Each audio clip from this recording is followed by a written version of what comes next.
महास्वच्छता अभियान के तहत आज मुख्यमंत्री नैब सिंह सैनी ने कुरुक्षेत्र की सड़कों पर झाड़ू चलाया, साथ ही कूड़े को डस्टबिन में भी डाला और सभी लोगों को स्वच्छता का संदेश दिया। मुख्यमंत्री ने कहा कि हम सभी की जिम्मेदारी है कि हम धर्मनगरी को स्वच्छ रखें। साथ ही उन्होंने सभी लोगों से अपील की कि अपने आसपास सफाई रखें और जनता को भी यही संदेश दिया कि साफ स्वच्छता जहां होती है वहां पर भगवान वास करते हैं। स्कूलों के हमारे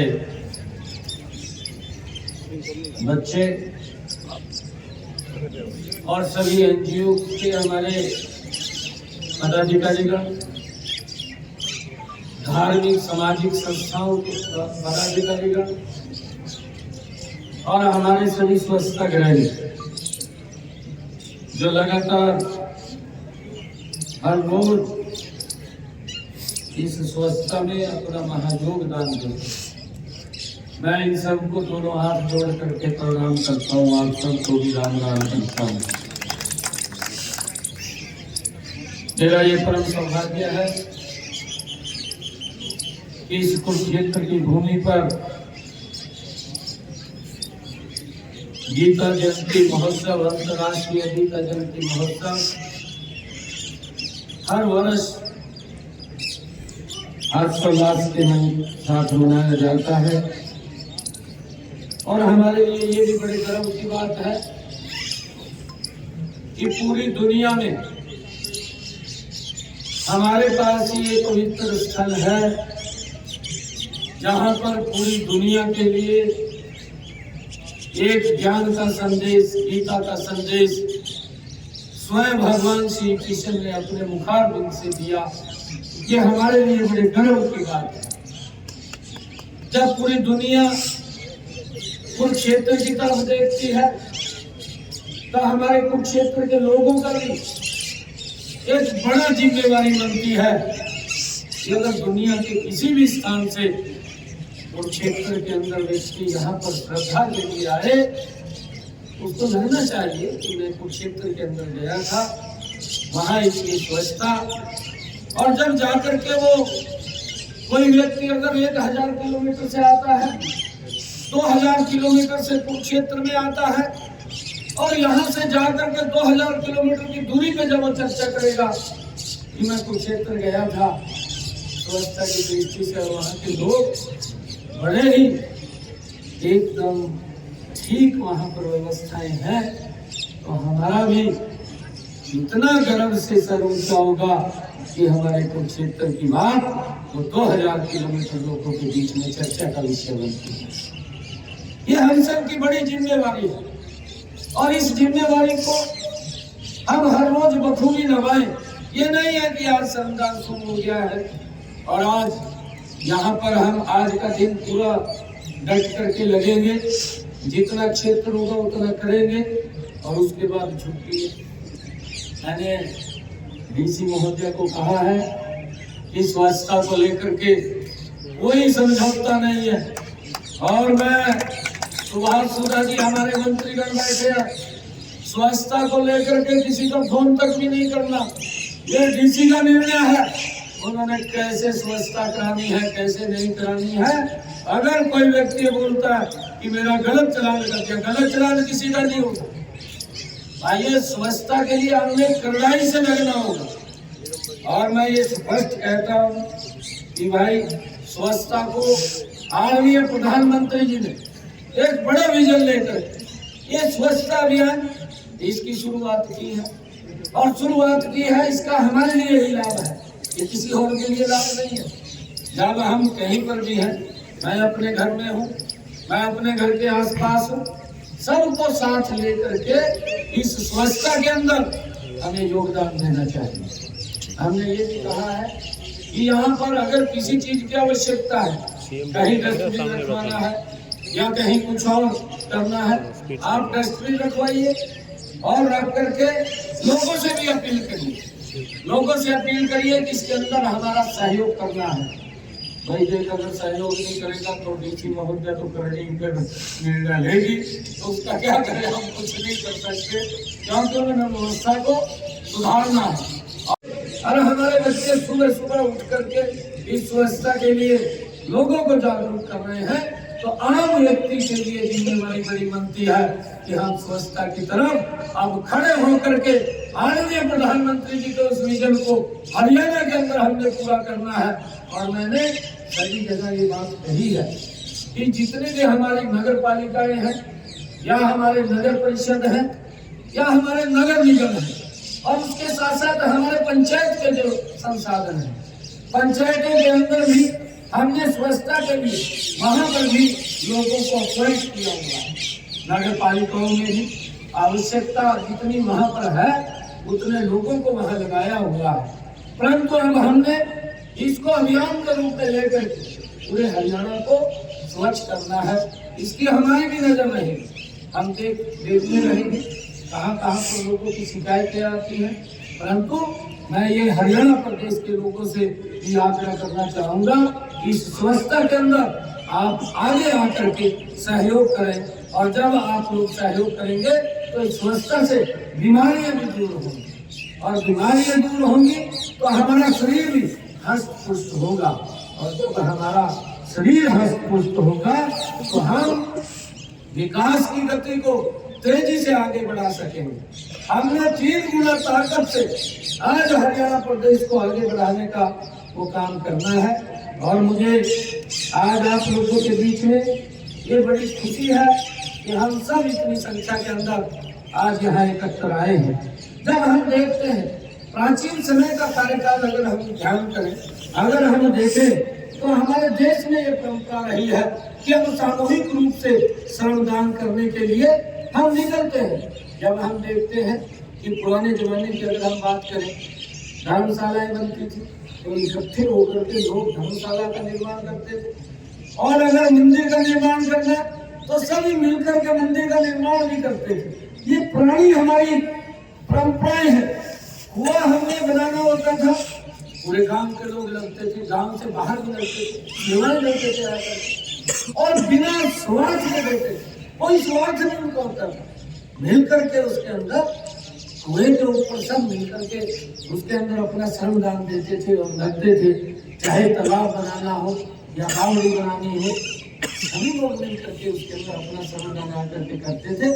बिना स्वार्थ के जो मैंने बात कही है, बिना स्वार्थ के लोग करते थे, परंतु आज हमें मिल करके फिर इस अभियान को आगे बढ़ाने की आवश्यकता है। आज स्वच्छता को लेकर के हम सब की जिम्मेवारी है। मेरा कहीं प्लाट है, मैं अभी आ रहा था, सूर्या जी को मैं दिखा रहा था, मैंने रात भी डीसी महोदय को कहा, मगर कि कुछ वो रेत पर लेकर के आओ, 2 फैक्ट्री के ऊपर चलता, उसकी बाउंड्री भी कर रखी है, उसके अंदर घास इतना खड़ा, उसके अंदर कूड़ा करकट पड़ा। हम तो ये जिम्मेवारी किसकी है? अरे जिसका मेरा प्लाट है या मैंने मकान बना लिया, मैंने इतना पैसा मकान के ऊपर खर्च किया, परंतु मेरे दरवाजे के आगे कूड़ा पड़ा है, ये इसकी आप चिंता करें।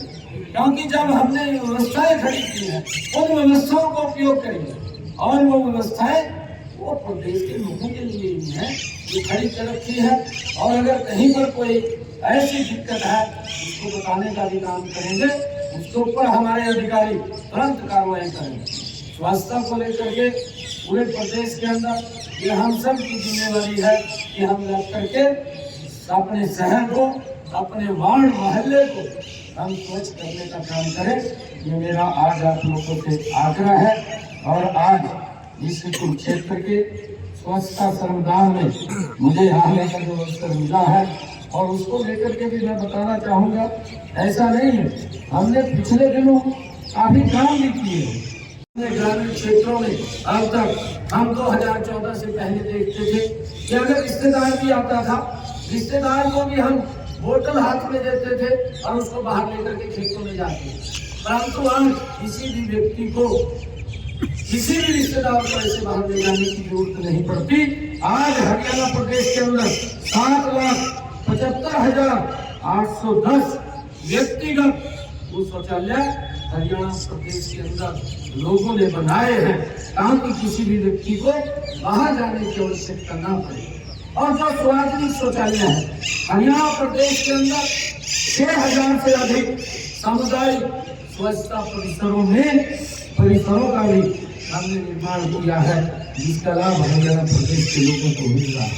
और इसी प्रकार मैं आपको बताना चाहता हूँ, शहरी क्षेत्रों के अंदर भी 66,462 व्यक्तिगत, 2,494 सामुदायिक तथा 7,597 सार्वजनिक शौचालयों का निर्माण भी शहरी क्षेत्रों के अंदर वो किया गया है। जब सरकार इतनी गति से काम कर रही है तो हम सब की बड़ी ये जिम्मेवारी बनती है। मेरा हरियाणा प्रदेश के लोगों से आग्रह है कि आदरणीय प्रधानमंत्री जी का जो मिशन है स्वच्छ भारत, स्वस्थ भारत, और उस कड़ी के अंदर स्वच्छ हरियाणा, स्वस्थ हरियाणा, उसको लेकर के हम गति से काम करें। और इसमें कोई शर्म की बात भी नहीं है। इसमें शर्म की बात क्या है? अगर हम हर रोज हम नहाते हैं, अपने शरीर को भी हम स्वच्छ रखते हैं, हम जब अपने शरीर को रखते हैं अपने घर को भी रखते हैं, और जब घर के अंदर एक मक्खी भी अगर घर में आती है वो परेशान कर देती है, परंतु स्वच्छता होगी तो कहीं कोई दिक्कत, कोई समस्या नहीं आएगी। ये जिम्मेवारी हम सब की है। मैं जो स्वच्छता ग्रही है उन सबको तो प्रणाम करता हूँ, क्योंकि हर रोज वो लोग मजबूती से लग करके स्वच्छ हमारे वातावरण को रखते हैं, परंतु उसके अंदर आम जन नागरिक की भी भागीदारी होनी चाहिए, उनका सहयोग करना चाहिए। उनका सहयोग करेंगे तो स्वच्छता गति से बढ़ेगी। ये मेरा आज आप लोगों से आग्रह है। और मुझे ये बताते हुए कि प्रदेश के 17 शहरी जो स्थानीय निकाय है उसके अंदर ODM हमारे 59 निकायों को ODM प्लस और 2 निकायों को वाटर प्लस के रूप में भी प्रमाणित किया गया है, क्योंकि सरकार मजबूती से लगी। आदरणीय प्रधानमंत्री जी ने जब ये स्वच्छ भारत मिशन का शुरुआत की है और उसका एक बड़ा लाभ हरियाणा प्रदेश के अंदर, पूरे देश के अंदर स्वच्छता के प्रति जागरूकता आई है। और हम सब इस जागरूकता को और गति से आगे बढ़ाने का काम करेंगे। ये मेरा आप लोगों से आग्रह है। जब हम देखते हैं वाले राज्यों की श्रेणी में हमारा हरियाणा ने राष्ट्रीय स्तर पर 14वां स्थान प्राप्त किया था। आज मेरा आग्रह है, क्योंकि कल से यहाँ पर अंतर्राष्ट्रीय गीता जयंती महोत्सव की शुरुआत हो रही है, और उससे एक दिन पहले हमने ये प्रण लिया है कि ये हमारा कुरुक्षेत्र शहर स्वच्छता में नंबर 1 के ऊपर रहे। इसके लिए कोई भी प्रयास हमने करना होगा तो सब प्रयास करेंगे। मेरा कुरुक्षेत्र के लोगों से, सभी एक नागरिक से, देखिए आप अपनी शर्म को स्वच्छता के लिए साइड में रख दीजिए और हम आगे बढ़ करके इसके अंदर सहयोग करें।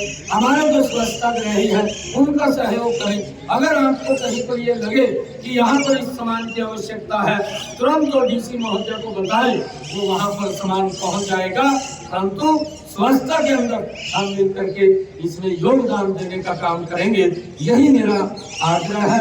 आज इतनी संख्या में हमारी जो सामाजिक संस्थाएं आई हैं, आज हमारे जो NGO आए हैं, हमारी जो धार्मिक संस्थाएं आज इस स्वच्छता अभियान के अंदर जुड़ी हैं। मुझे ये भी खुशी है क्योंकि ये कुरुक्षेत्र को आज 18 विभागों के अंदर बांटा गया है। 18 विभागों के अंदर इस प्रकार से जैसा यहाँ पर है, इस विभाग के अंदर है, अलग अलग विभागों के अंदर हमारे सभी स्वच्छताग्राही वो लगे हुए हैं ताकि कुरुक्षेत्र को एक गति से स्वच्छ और सुंदर बनाने की जिम्मेवारी मेरे कुरुक्षेत्र के एक नागरिक की है। हमारे से जो सहयोग की आवश्यकता है हम उसको आगे बढ़ करके करेंगे। मेरा सभी विभागों के अधिकारियों से भी आग्रह है, चाहे वो नगर पालिका है, चाहे नगर परिषद के अधिकारी है, चाहे वो हुडा के अधिकारी है, चाहे वो पब्लिक हेल्थ के अधिकारी है, आप जहाँ पर भी कहीं कोई कमी आपके विभाग को दिखती है उसको तुरंत दुरुस्त करने का काम करें। कोई व्यक्ति अगर आपके पास कोई शिकायत लेकर के जाता है कि यहाँ पर हमारा सीवरेज चौक हो गया, उसको दुरुस्त करें, या कहीं पानी का पाइप लीक है उसको तुरंत दुरुस्त करें। ये नहीं है कि वो शिकायत कर रहा है और एक हफ्ते तक वहाँ देख ही नहीं रहे क्या हो गया क्या नहीं हो गया। परंतु ये जिम्मेवारी भी जितनी आम जनता की है उससे ज्यादा जिम्मेवारी हमारी है, हम उसके अंदर सहयोग करेंगे।